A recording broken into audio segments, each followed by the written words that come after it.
All right, today we took the 89 Cherokee in to get it smogged, and it failed. So we pulled out, among other things, the air cleaner, which has a bunch of shit in it, which means something was getting sucked up into it. And then as we open up the box and we look inside, there's a mouse house in here. And I'll hold it while Chris grabs it.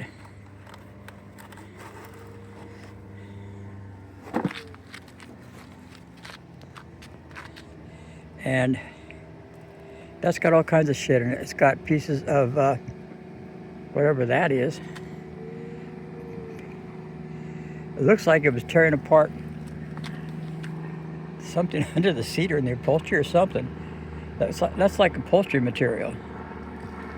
So anyhow, we're gonna go in there, and this time I'm gonna put a mesh piece in there in case mice can't get in. Because right now what I have is, I have one of these by the battery. It's supposed to keep the mice out. And I thought I had another one on the other side, but I don't see it. The mice probably took it and did something with it. So anyhow, that'd be a good reason to not pass the smog.